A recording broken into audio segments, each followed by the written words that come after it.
vuelta simultánea es obligatoria, por eso se llama PASO. O sea que es uno de los caminos que tenemos que dar rumbo a octubre, que es la elección general, o al balotaje, si es que así decide la ciudadanía. Así que la organización está vinculada a sortear el primer desafío que tenemos, que es la PASO. ¿Y habrá algún desafío previo o hay algunos precandidatos, o no sé cómo llamarlos, pero hay quienes aspiran a ser candidatos que están pidiendo una señal de unidad, ¿no? Como para llegar a la PASO con sectores unificados o, bueno, eventualmente directamente a la general? A ver, este camino nosotros no lo empezamos a transitar hace poco tiempo. Lo empezamos a transitar allá por el año 2017, cuando un grupo de diputados de diferentes provincias, juntamente con los diputados que expresamos el Frente Renovador en la Cámara de Diputados de la Nación, y con los senadores, nos dimos la oportunidad de charlar y de alguna manera buscar cuál era nuestro lugar en el escenario político.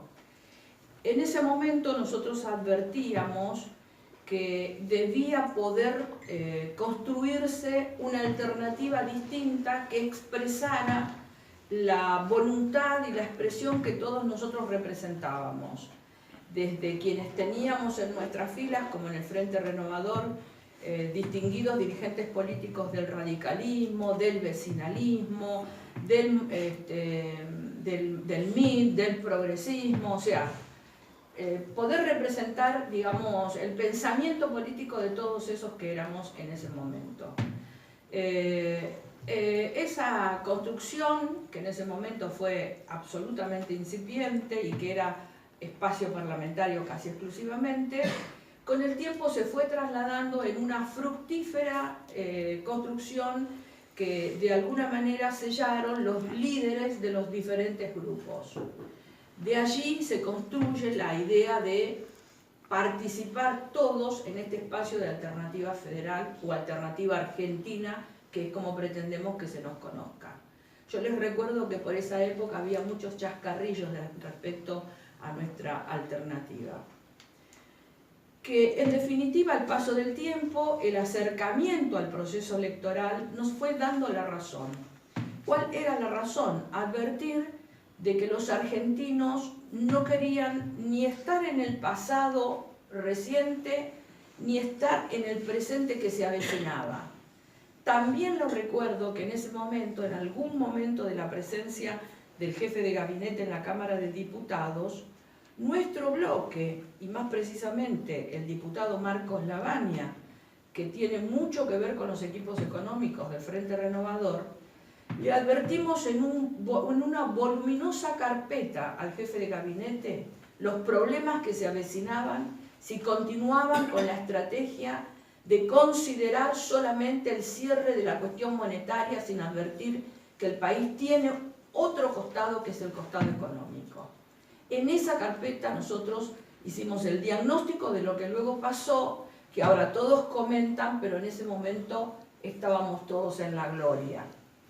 Y también tenía una serie de aportes, definiciones que habían que corregir y cosas que habían que hacerse para que el país pudiera encaminarse a la solución de los problemas. De toda esta construcción surge el anhelo de dirigentes políticos de participar como candidatos a presidente. Y de esa construcción surge el anhelo de Miguel Ángel Pichetto, luego el de Sergio Massa, el de Juan Manuel Urtubey. Yo me atrevo a decir que se puede llegar a sumar alguna candidatura de algún gobernador luego del proceso electoral de las provincias.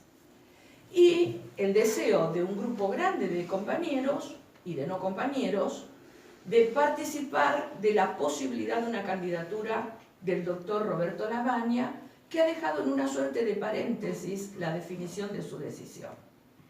Ahora, lo que sí se ve, y es cierto, y finalmente nos tienen que dar la razón, es que hay un 40% de argentinos que no está dispuesto a votar a Macri ni a Cristina y que no está dispuesto a perder su voto. Entonces, es nuestra obligación tener la capacidad de construir ese espacio que contenga ese electorado. Y eso es lo que estamos, tratando de que la alternativa federal se construya adecuadamente a lo largo de todo el país y que los dirigentes de la alternativa federal, los más importantes, los candidatos, tengan la inteligencia de resolver de qué manera nosotros podemos hacerlos que aglutinemos este para qué. Porque en realidad lo que nosotros nos planteamos en Gualeguaychú era qué discutíamos primero. Si discutíamos el quién o discutíamos el para qué. Decidimos discutir el para qué. Acá estamos con el para qué y algunos quiénes. En agosto vamos a llegar con el para qué y con quién. Básicamente lo que le pregunto es, ¿Alternativa Federal es Frente Renovador o lo que era Frente Renovador antes? Los dos candidatos de la sexta sesión electoral de diputados provinciales hoy no están. ¿A qué se debe eso que no estén? Yo quiero decir que me hablé con los dos, hablé con Fernanda, que tenía una actividad en el distrito de Puam, programada con tiempo antelación, y hablé con Pablo, que muchos de ustedes saben, está con una situación quirúrgica del hijo en Buenos Aires. Y con relación a la provincia de Buenos Aires, Graciela, lo que usted recién describía con los antecedentes, digamos, con el análisis final, es decir, el para quién, el para qué y con algunos quiénes, ¿también rige eso mismo para la provincia de Buenos Aires, donde han surgido ya algunos nombres de posibles candidatos a gobernador de dentro del espacio e incluso de fuera posibles del espacio? Sí, nosotros creemos que hoy la provincia de Buenos Aires, lo que está ocurriendo claramente es que queda atrapada en el conflicto nacional y que además Vidal es Macri. Nosotros dentro del espacio no hemos definido candidaturas porque, como dice Graciela, nos preocupa en este momento el para qué. Sí tenemos candidatos dentro del espacio de renombre. Al lado mío tengo sentada a una que, si quisiera ser candidata, pergaminos y títulos le sobran. Y más que nada, digamos, conocimiento de lo que pasa en la provincia de Buenos Aires. Porque uno de los grandes problemas que tiene la provincia de Buenos Aires es que desde hace mucho tiempo nos gobierna gente que no pertenece a la provincia de Buenos Aires. Pero bueno, estamos trabajando hoy en la construcción de propuestas. El día martes, el Frente Renovador, Sergio va a hacer la presentación de 10 propuestas y 10 propuestas de teorías de Estado en el tiempo que transcurran, esta cosa de que cambia el gobierno y cambia la política de Estado. Me parece que es importante que en estos meses nos centremos en eso. La gente está muy mal, muy mal. Y quería hacer una pregunta respecto de una declaración que hizo esta semana, no sé si llamarlo como una suerte de arrepentimiento o de decir que si usted sabía que el gobierno iba a estar en ese sentido, tal vez a la hora de analizar las herramientas que se aprobaron el año pasado hubiera tenido otra opinión. Sí, claramente. Yo lo que digo es, por ejemplo, cuando fue lo del blanqueo, nosotros fuimos testigos de cuando el presidente Macri lo llamó a Massa desde Colombia, de Brasil, no me acuerdo de dónde estaba, para pedirle que incorpore a los familiares en el blanqueo. Y la verdad que de haber sabido que esas eran las reales intenciones y las finales intenciones, por ahí nosotros hubiésemos actuado como bloque de otra manera. Nosotros tuvimos una actitud como bloque muy responsable. Y nos trajo costos esa actitud responsable con Argentina. Pero lo hicimos convencidos de que había que justamente salir de esta confrontación permanente que también se vivía en el recinto, como de un lado y del otro se gritaban, se insultaban.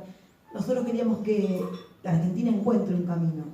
Lamentablemente no lo entendieron y terminaron siendo un gobierno que hace negocios para unos pocos y que terminó empobreciendo al pueblo argentino. Por eso yo lo que dije es que me arrepiento de algunas situaciones que podríamos haber no votado en la Cámara, la del blanqueo concretamente hablaba, pero también me parece que tuvimos una actitud que no se entendió, que la gente muchas veces y muchos dirigentes políticos y medios de comunicación se ocuparon de intentar tergiversar, porque nosotros no éramos la ancha avenida del medio por una cuestión de conveniencia, como le gusta decir a Marcos Peña. Nosotros queremos una Argentina con todos, donde se termine esta historia de la grieta, de la polarización, de la pelea, y eso trae consecuencias. Y esta convocatoria que han hecho para el jueves a la sesión especial con la firma de distintos presidentes de bloque, ¿va en este mismo camino de fuera de lo electoral, tratar de establecer consensos sobre determinados temas que hoy la población está reclamando? Por ejemplo, el caso de la suba de tarifas, ahora ya el lunes hay un nuevo cuadro tarifario de gas, por ejemplo. En realidad, el pedido de sesión extraordinaria tiene que ver con que el Congreso está cerrado por decisión del oficialismo. El presidente gobierna por decretos y decretos de necesidad y urgencia, muchos de los cuales son inconstitucionales. Y el Congreso tiene, Cambiemos tiene la llave del Congreso, no solamente porque presiden el propio Congreso, sino y fundamentalmente porque presiden las comisiones más importantes. Entonces, los debates que hoy están en la agenda de Cambiemos son la reforma de la ley de defensa de los animales, donde no todos tenemos proyectos, pero no creo que esté dentro de las prioridades hoy de la Argentina, más allá de que creemos necesario que exista una ley. Yo soy autora de una de las leyes. El tema del régimen penal juvenil de menores, en donde hay muy poco para discutir. Eso son decisiones políticas las que se tienen que tomar. Y sin embargo tenemos una agenda de visitas de no sé qué cantidad de personas, con la misma estrategia con que se estuvo anteriormente. El año pasado discutimos un solo tema, este año pretenden hacer lo mismo, discutir uno o dos temas que no les genere problema. Y mientras tanto usted empieza a tener las consecuencias palmarias, el resultado del desacierto económico del gobierno, porque nosotros no estamos teniendo un casi 33% de población pobre, porque de repente Dios y el azar y todo esto que el relato macrista pretende hacer creer que es responsable de todos los males de la Argentina, sea así, sino por los desaciertos, por las decisiones que se han tomado. Las tarifas no aumentaron porque antes los argentinos tenían un subsidio. Las tarifas aumentaron porque el macrismo hizo una pésima renegociación de los contratos cuando fijó la renovación integral de tarifas, en donde en lugar de advertir que había otros elementos que se podían tomar en la renegociación, como por ejemplo los plazos de los contratos, o por ejemplo las obras que se tenían que hacer, simplemente se cortó con una motosierra, como dijo Sergio, y se pasó directamente digamos, el peso de la renovación tarifaria a los bolsillos de los usuarios. Entonces los usuarios no están pagando lo que usan hoy, están pagando una política económica que pretende subvencionarlos desde el bolsillo del usuario a las empresas de gas, de luz y de agua, con el agravante de que le han renegociado un seguro de cambio que les permite reclamar hoy, como si nada, y ya están en nuestros impuestos, el cambio del dólar. Entonces acá hubo una muy mala renegociación que nosotros decimos que no fue hecha con inocencia, porque cuando uno mira cómo se compone la grilla de los empresarios que participan en el sector, bueno, usted encuentra al hermano del presidente ahí. Usted encuentra que son empresas que el presidente vendió, algunas de las cuales son inexplicablemente las ventas, son inexplicables, y que se ven beneficiadas con esta acción del Estado, que es similar al engranaje que se pretendió utilizar para resolverle los problemas del correo. Entonces, claramente, o por ejemplo, los subsidios que se le han otorgado, además del régimen, el tema de las retenciones a las mineras. Entonces, claramente se benefició el sector más poderoso de la Argentina con este gobierno. Ni qué hablar del sector financiero. Y claramente se perjudicó al sector de los trabajadores, la clase media, las pequeñas empresas, los comerciantes, en síntesis, los que ponen el lomo. Eso está claro. ¿Qué tenemos en el temario del día jueves? Pretendiendo abrir el Congreso. Y allí sumamos a todos aquellos que tienen la voluntad de participar de la sesión. Porque si el Cambiemos nos está cerrando con llave, no nos va a firmar el pedido de sesión especial. Cuando hicimos el repaso, tomando los temas que a cada uno le interesaba, fue el repaso de todos aquellos que pretenden que el Congreso esté abierto. Y el jueves vamos a pedir que se tome asistencia y que a los diputados que no participen de la reunión se les descuente el sueldo, porque eso dice el reglamento. Entonces vamos a empezar a transitar el camino de poner un poco en orden las instituciones. Mire, acá hay una diputada que habla muchísimo de la República. República es división de poderes. Y en este gobierno no se está respetando la división de poderes. Cuando usted cierra el Congreso, hay un poder que no se está pudiendo expresar. Esto es lo que nos está pasando. Además de que nosotros en realidad llegamos a esa sesión con un objetivo, que es el objetivo vinculado al fallo de la Corte con respecto al impuesto de las ganancias, que lo puede explicar perfectamente Mirta Tundis, que además es autora del proyecto con el que vamos a la sesión. La idea es cumplir con, no sé llamarlo el mandato, pero sí el mensaje que envió la Corte con el fallo esta semana, que es que hace falta una legislación que adecue el tema de los jubilados que tienen que hoy en día pagar ganancias, bueno, hasta este fallo del caso de Entre Ríos.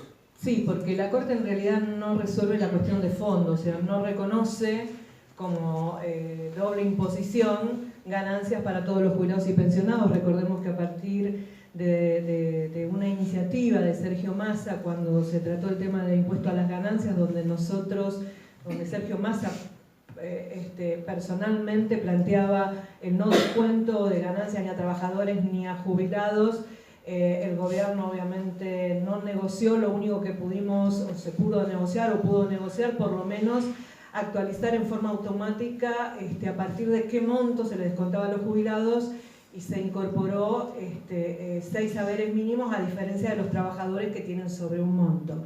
Lo cierto es que la Corte no resuelve el tema de la doble imposición para todos los jubilados. Está tomando un caso en particular, el de María Isabel García, y habla de los 80 años, habla del gasto que tiene una persona mayor respecto del resto de la población, de la vulnerabilidad y de los gastos en medicamentos. El proyecto está apuntado exclusivamente a ese tema, porque la Corte está pidiéndole al Congreso, al igual que lo hizo con el fallo Badaro en su momento, que se dicte una ley de movilidad, está planteando que se dicte una ley que ampare estos casos: mayor de 80 años, en estado de vulnerabilidad o jubilados con una situación de enfermedad y gasto de medicamentos que genere obviamente una situación límite. Ese es el proyecto, esto es lo que pedimos plantear. Vamos a ver, porque detrás de cámara uno habla con distintos diputados del oficialismo y te dicen es un fallo justo. Bueno, vamos a ver si eso que dicen detrás de cámara o por los pasillos lo van a volcar el día jueves, donde Graciela Camaño, como nuestra jefa de bloque, solicitó esa sesión especial, y más allá de todos los otros proyectos, porque hablaban de tarifas.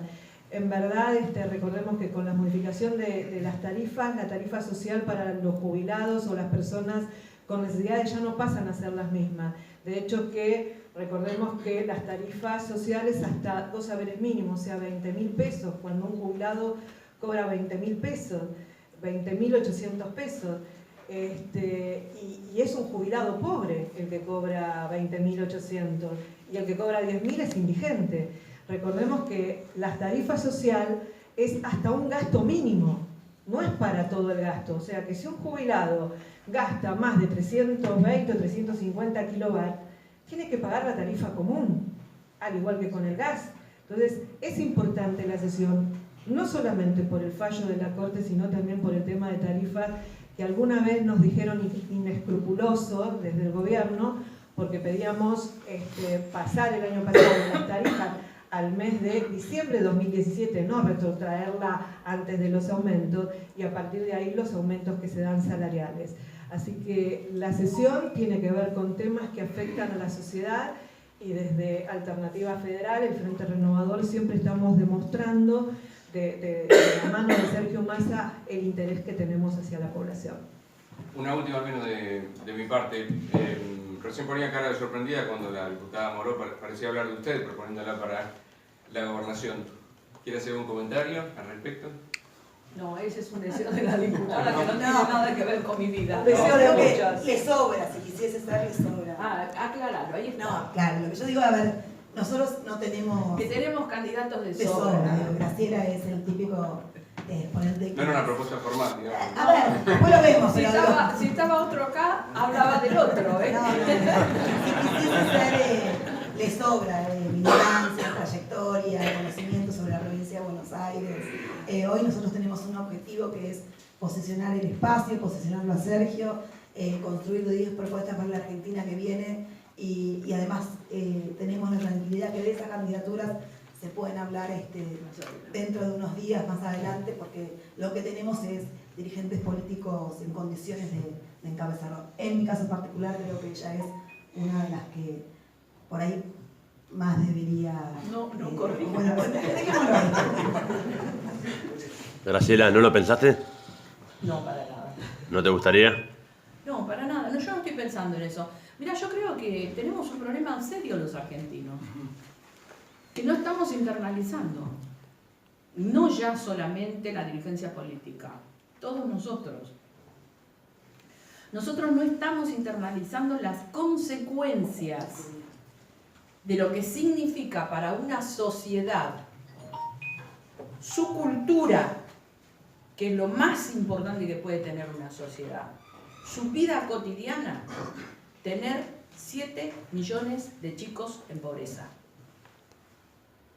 tener un 32% y un sostenido de casi un 25% durante tantos años. Nos va a costar muchísimo trabajo sacarnos esto. Nosotros vamos a necesitar crecer a un ritmo sostenido del 6% durante 10 años para recién empezar a decir que estamos sacando a la gente de la pobreza. ¿Qué puede resultar de esta sociedad con 7 millones de chicos pobres hoy? ¿Qué puede resultar? Son 7 millones de personas que no están comiendo, que no se están educando, que no están teniendo la salud que se necesita para ser ciudadanos plenos, que se van a transformar en ¿cuántos? Realmente tenemos un problema muy serio. El tema de la pobreza no es joda.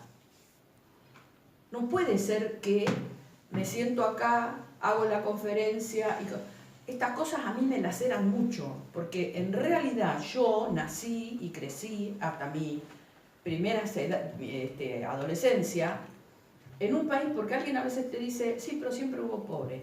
Yo cuando yo nací había un 4 o un 3% de pobres. No es lo mismo. No es lo mismo.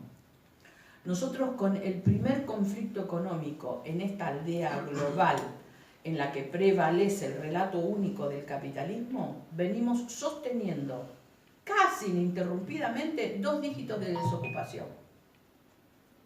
Y no lo pudimos resolver. Y no se resuelve pensando que se tienen que arreglar las cuentas. A ver si la entiende el gobierno. Una cosa es cómo usa o mal usa el gobierno el dinero de todos, y otra cosa totalmente distinta es la política económica que le va a dar al resto de la sociedad. Está bien, ajustate en el Estado, si es lo que corresponde, no podés gastar de más, pero eso no es la política económica. La política económica tiene que ver con los impuestos, tiene que ver con las posibilidades de acceso al crédito, tiene que ver con la seguridad jurídica, tiene que ver con una serie de cuestiones que acá no se hizo. No está en la agenda del gobierno. No está en el radar del presidente, que eso sea importante. En el radar del presidente está que cierren las cuentas. Es simplificar la complejidad que significa una comunidad, una sociedad, y lo que significa que en esa sociedad se construya economía. La economía siempre fue la materia de los recursos escasos. Siempre. Todos. La primera definición que te dan cuando te sentás en cualquier universidad es administrar recursos escasos. Ahora, el mundo no tiene o por lo menos hay muchísimos países del mundo que no tienen un 33% de población en pobreza. Y tienen el mismo tema, administran recursos escasos. ¿Cómo hacen?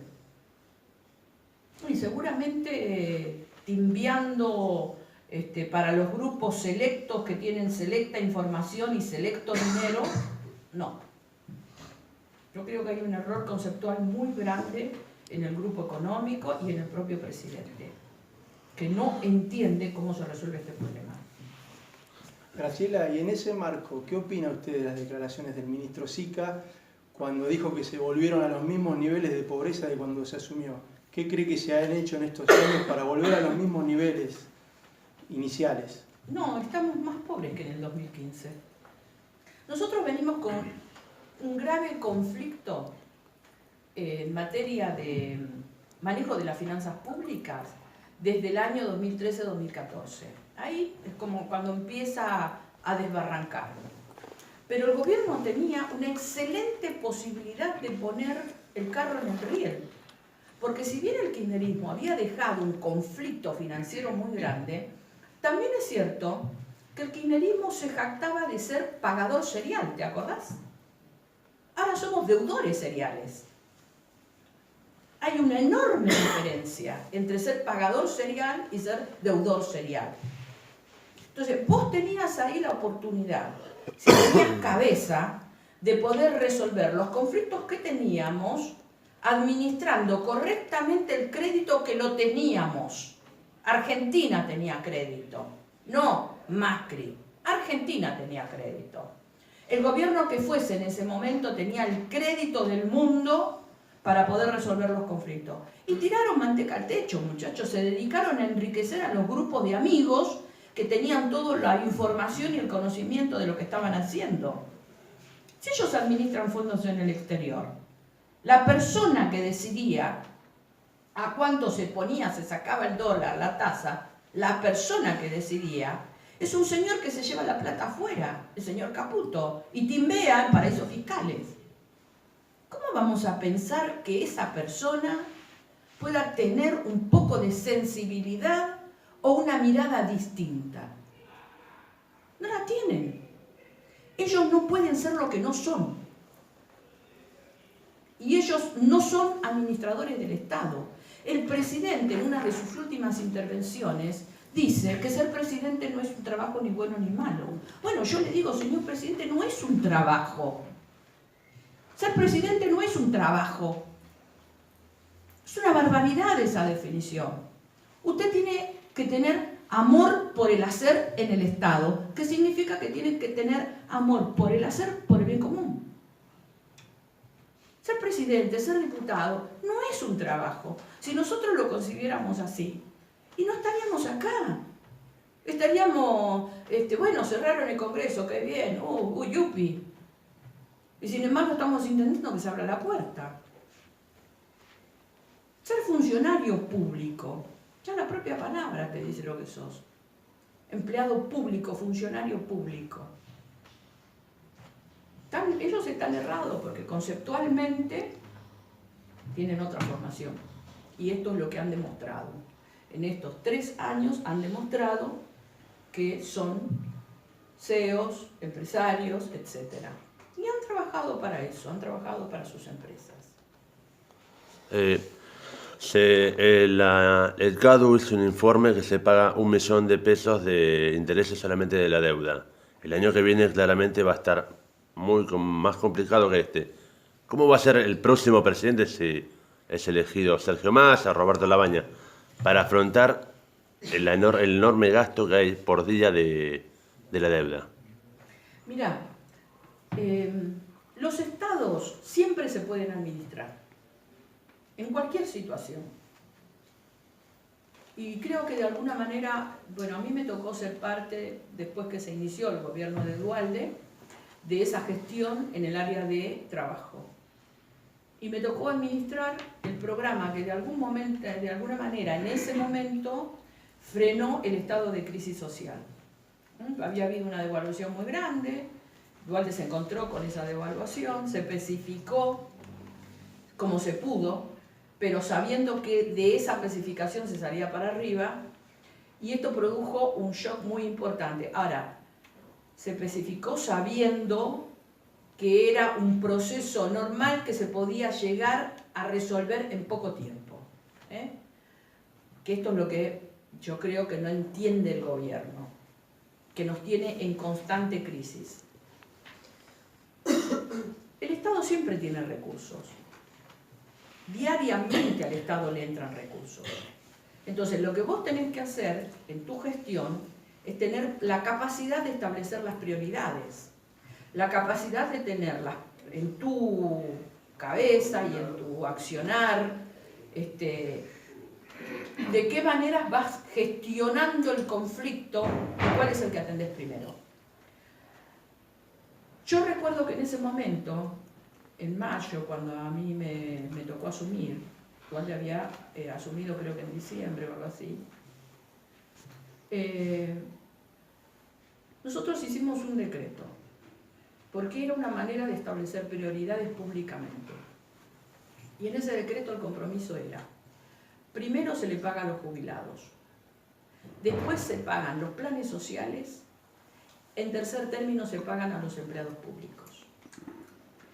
Y eso que firmó el presidente en ese momento fue sagrado. O sea, había una visión de cómo se salía del conflicto. Y había una visión de cuáles eran las prioridades. Y había una visión de cómo la colcha corta se podía transformar en algo que resolviera el problema de todos. ¿Entendés? Entonces, si vos tenés la capacidad de gestionar el Estado, si vos sabés que en la Argentina y en Estados Unidos y en la China vos estás administrando recursos escasos, siempre van a ser escasos, vos tenés que establecer las prioridades y tenés que tener una idea de cuál es la política pública que vas a llevar adelante. Yo creo que el gobierno creyó que esto se hacía como en las empresas, creo que además tuvieron mucho amor por ostentar el poder, vos inmediatamente te diste cuenta de eso. Yo tenía una compañera que estaba sentada casi al lado mío, que vivía en la humildad, porque Michetti es una persona que no es pudiente, y me acuerdo que el primer 9 de julio, que fue centenario, fuimos a Tucumán, y tenía, no sé, 7, 8 coches de guardia, de custodia. Yo jamás en mi vida tuve custodia. ¿Entendés? Entonces hay un exceso del goce del poder en Cambiemos. Hay un exceso del goce del poder. Pero bueno, esas son cosas que uno elige hacer, ¿no es cierto? ¿Qué sé yo? En un país próspero, quizás vos puedas gozar del poder. Ahora, en un país como la Argentina, con todas las vicisitudes que tiene, con cómo te tocó asumir, debías haber sido austero. Debías haber sido austero desde el principio. Yo creo que estamos a tiempo. Yo no creo que los países se fundan por culpa de los gobiernos. Más vale creo que van presos los que funden los países, a la larga o a la corta. Y aunque me queje y nos quejemos de que la justicia es lenta, el que las hace las paga. Última pregunta. Acá. Graciela. En las continuas charlas, o por lo menos que uno ha leído que han tenido Sergio con Roberto Lavagna, ¿cuál es el planteo que se piensa, o el rumbo que se piensa dar estratégico, llegado el caso en la relación con el Fondo Monetario Internacional? Sergio estuvo con el Fondo Monetario Internacional y les dijo claramente que este préstamo tiene muchos problemas que no se están diciendo públicamente. Nosotros hicimos un pedido de interpelación a Duhovne porque en realidad acá se está transgrediendo el acuerdo original y el Fondo Monetario Internacional tiene responsabilidad. Los funcionarios del Fondo Monetario Internacional tienen responsabilidad porque los presidentes de los países firmaron un acuerdo y los funcionarios están enmendando constantemente el acuerdo. Es el crédito más alto en la historia del Fondo Monetario Internacional. Y todas estas enmiendas son enmiendas de resoluciones políticas que le hace el fondo al ingeniero Macri, no a la Argentina. Porque todas estas enmiendas no están previstas en el acuerdo inicial, que es el acuerdo que está en el presupuesto de la Nación. Sergio se lo dijo claramente, no sé cómo fue la conversación con Roberto, porque fue una conversación muy personal, pero coincidimos en que el préstamo es un problema muy serio, porque está inyectando dinero por fuera del acuerdo a la Argentina, cuando en realidad le está inyectando al gobierno de Macri ese dinero, y está dejando todo el pago del endeudamiento para el próximo gobierno. Pero nadie es tonto. Cuando vos debes poco, es problema tuyo. Cuando debes mucho, es problema del que te prestó.